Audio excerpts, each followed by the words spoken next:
There's a task you've been avoiding for weeks. You know exactly what it is. You thought of it just now. It's not even hard. It might take 20 minutes, and you'll probably avoid it again tomorrow. Here's the strange part. You're not lazy. You work hard on other things, sometimes harder than this. So why this one thing? Why does your own hand refuse to open the laptop and just start? Your whole life you've been told the answer is discipline, that you simply need to want it more. That advice has never once worked on you, and today you'll finally understand why it can't. Because procrastination was never a problem with your time. It's a problem with a feeling. And once you see the feeling hiding underneath it, the whole thing stops looking like a character flaw. Stay with me, because the fix at the end isn't willpower. It's smaller, quieter, and it actually holds.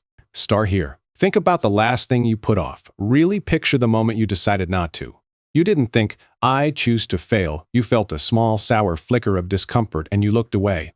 Maybe the task felt boring, maybe confusing, maybe you were quietly afraid it wouldn't be good enough. Whatever it was, your brain noticed the bad feeling and did the most natural thing alive. It escaped. That's the secret in plain sight. You're not avoiding the task. You're avoiding how the task makes you feel. The researchers who study this stopped calling it a time problem years ago. They call it an emotion problem. Procrastination is mood repair, a tiny instant patch slapped over a feeling you didn't want to sit in. And it works. That's the trap. The second you check your phone instead, the discomfort lifts. Relief. Real relief. Your brain just learned that dodging the task feels good, and it files that away. So tomorrow, same task, same flicker, same escape, only now it's a groove, worn a little deeper. You're not weak. You've been rewarded hundreds of times for looking away at exactly the wrong moment. But there's a second piece, and it's stranger. It's about who you secretly think you're helping. Picture making a plan for next Monday. Up early, gym, inbox to zero, the whole disciplined fantasy. It's easy to promise because that Monday version of you feels like someone else, a responsible stranger. Brain scans show something wild. Imagine your future self, and your brain lights up like it's another person. So when you procrastinate, you aren't betraying yourself. You're handing the bill to a stranger you'll never meet. Future you inherits the panic, the rush, the 2 a.m. regret. Present you just wanted the flicker to stop. That's why, think about your goals, fails. Your goals belong to that stranger, and the stranger isn't here. Now, why is that flicker so strong? Why does a boring email trigger the same escape as real danger? Because the part of your brain that flags threats can't tell a lion from an uncomfortable feeling. A hard task, an uncertain outcome, the chance of looking stupid. To that old alarm, it all reads as danger. And danger has one instruction: get away now. Don't analyze it, just create distance and feel safe again. So you tidy your desk. You suddenly need a snack. You'll start right after this one video, honest. Every one of those is an escape hatch, and each whispers the same lie: you'll feel more ready later. You won't. Later, the task is the same size, but now it carries interest. Dread compounds while you wait. And here's the cruelest loop of all, the one that keeps good, capable people stuck for years. After you avoid the task, you don't feel free. You feel guilty. You call yourself lazy, broken, hopeless. That guilt is itself a bad feeling, a sharp, sour one. And what does your brain do with bad feelings? It escapes them, so you procrastinate to dodge the shame of procrastinating. The snake eats its own tail. The harder you beat yourself up, the more dread you pile onto the task, the more you need to flee it. Read that again, slowly. Self-criticism, the tool you trust most to fix this, is quietly making it worse. There's a study I think about often. Students were tracked across their exams over a whole semester. The ones who forgave themselves for cramming before the first exam procrastinated less before the next one. Not the disciplined ones, not the guilty ones, the ones who let it go. They came back to the work sooner. Because forgiveness drained the shame out of the task, and a task without shame is far easier to approach. So the first move isn't to try harder, it's to stop punishing yourself for a completely human reflex. Okay, if willpower's a myth and guilt backfires, what actually works? What finally breaks the loop? The answer is almost embarrassingly small, and it comes from a strange fact about unfinished things. Think about a song that cuts off mid-note, a phone number held in your head, a story left on a cliffhanger. It nags. Your mind refuses to drop an unfinished thing. It keeps it open, humming, demanding to be closed. Psychologists named this a century ago. We fixate on unfinished tasks far more than finished ones. Here's the part nobody uses. That nagging only switches on after you've started. Not before, after. Before you start, the task is a wall. The moment you start, it becomes an itch, and itches beg to be scratched. So the whole battle was never about finishing. It was about crossing one line, from zero to something. Which means the real enemy isn't the task at all. It's the size of the first step you keep picturing. You're not dreading writing the report, you're dreading the whole cliff of it, held in your mind at once. So shrink the step until it's too small to trip the alarm. Not write the report, open the document. Not clean the kitchen, pick up one plate. Not go for a run, just put the shoes by the door. It sounds too easy to matter. That's exactly why it works. It slips under the threat radar completely.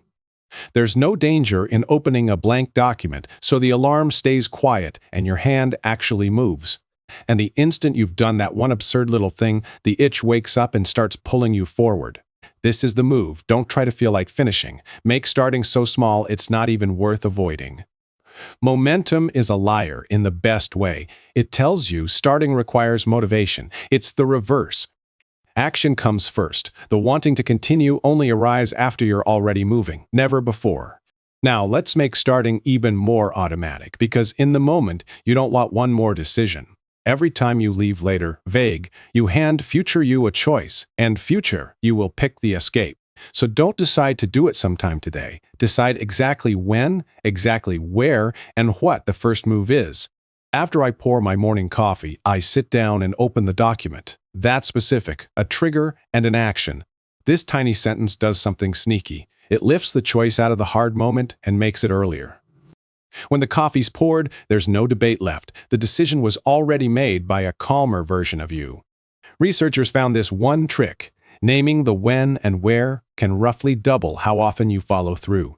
But sometimes the flicker still comes, sharp, right as you begin. Here's what to actually do with it.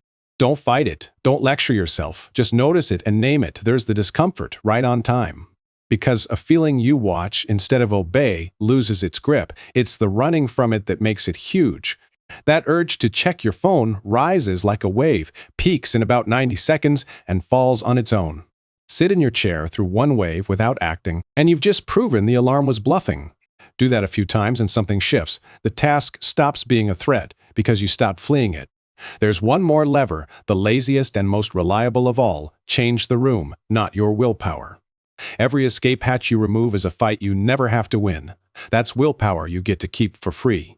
The phone in another room isn't about discipline. It's about making the easy escape slightly harder to reach. And make the task the path of least resistance. Tomorrow's clothes laid out, the document already open. You're not the same person at 9 p.m. that you are at 7 a.m., so set gentle traps for your future self. You can even bundle the dread with a small reward. The good coffee only while you do the hard thing. The task borrows a little warmth from the treat, and that sour flicker gets 1 degree easier to face. Step back and notice what changed. You stopped trying to become disciplined and started lowering the wall. Every method here does the same quiet job. It drains the feeling out of the task so your hand can move. Because that was always the real fight. Not you against the work, you against one small dodgeable feeling. And feelings, it turns out, aren't beaten by force. They're beaten by being seen, shrunk, and outlasted. So here's the whole system, small enough to actually carry, when you catch yourself avoiding something. First, forgive the flinch. It's human, and the guilt only feeds it. Drop the shame and the task gets lighter. Second, shrink the first step until it's almost silly, then do only that. Cross the line from 0 to 1. Third, decide in advance exactly when and where, so the hard moment has no room left for debate. And when the flicker comes anyway, don't run. Sit still, name it, and let the wave pass without you. That's it. No grand transformation, just a handful of moves that make starting easier than escaping. Remember this line when you're stuck. You don't have to feel like it. You just have to make it small. The motivation you've been waiting for isn't coming first. It shows up only once you've already begun. And that stranger, your future self, every time you start, you do them one small, quiet kindness. Not a heroic one, just opening the document, just one plate, just the shoes by the door. If this finally made procrastination make sense, subscribe. The next one's on why discipline collapses at night. But before that, there's a task you thought of back at the very start. You still remember it. Don't finish it. Don't fix your whole life. Just take the one absurdly small step right now before the flicker returns.